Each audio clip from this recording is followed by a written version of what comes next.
আইন শৃঙ্খলা পরিস্থিতি রক্ষা করবার দায় এবং দায়িত্ব পালন করবার ব্যর্থতার কারণে অতর্ক স্বরাষ্ট্র উপদেষ্টার সমাজকে পদত্যাগ করতে হবে।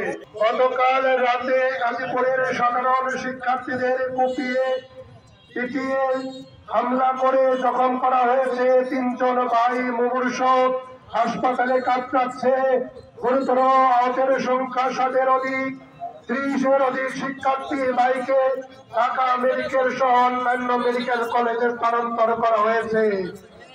প্রিয় ভাইরা, জুলাই আমাদের শেষ হয় নাই। ফ্যাসিবাদের বিরুদ্ধে লড়াই আমাদের শেষ হয় নাই। হাসিনা পালিয়ে গিয়েছে, কিন্তু হাসিনা এবং শেখ পরিবার প্রশাসনে এবং মাঠে খুনি ফ্যাসিস্ট হাসিনার রুহানি পুত্ররা এখনো নিশ্চিত হয় নাই। আমরা সুস্পষ্ট ভাবে দাবি করছি, যেভাবে দিল্লি এবং হাসিনার যৌথ প্রযোজনায় বাংলাদেশের মানুষের স্বার্থের বিরুদ্ধে এখনো যুদ্ধ ঘোষণা করা হয়েছে, যেভাবে সে তার তলোয়ারটি উঁচিয়ে রেখেছে, অতএব আমাদের কর্তব্য আছে ফ্যাসিবাদের শেষ চিহ্নকেও ধুলার সাথে মিশিয়ে দেওয়া। বিক্ষুব্ধ ছাত্র জনতা এবং ফ্যাসিবাদ বিরোধী সমস্ত শক্তির উদ্দেশ্যে বলছি, কেউ না বুঝলেও আমরা আপনার প্রয়োজন বুঝি, আর তাই তো অত্যাধুনিক ফিচার সম্বলিত বিভিন্ন সাইজ আর কালারের 250-টিরও বেশি ডিজাইন অপশন নিয়ে ওয়ালটন স্মার্ট ফ্রিজ বোঝে আপনার প্রয়োজন। অন্তর্বর্তীকালীন সরকারের কাছে দাবি জানাচ্ছি, অনতি বিলম্বে ফ্যাসিস্ট দল আওয়ামী লীগের নিবন্ধন বাতিল করতে হবে। তারা এদেশে রাজনীতি করার কোনো অধিকার রাখে না।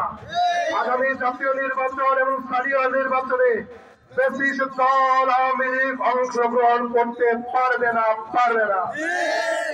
গাজীপুরের হামলার সাথে জড়িত সমস্ত সন্ত্রাসীদের আগামী 24 ঘন্টার মধ্যে গ্রেপ্তার পূর্বক দ্রুত বিচার আইনে বিচার করার মধ্য দিয়ে শাস্তি নিশ্চিত করতে হবে।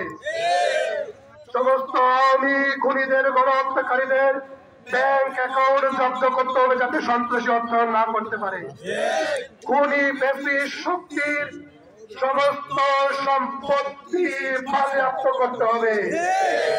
গাজীপুরে কালকে শিক্ষার্থী ভাইরা সাহায্য পেয়ে নিরাপত্তা পায় নাই।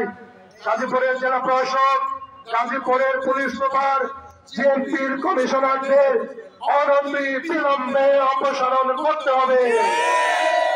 আইন শৃঙ্খলা পরিস্থিতি রক্ষা করবার দায় এবং দায়িত্ব পালন করবার ব্যর্থতার কারণে অতর্ক স্বরাষ্ট্র উপদেষ্টার সমাজকে পদত্যাগ করতে হবে।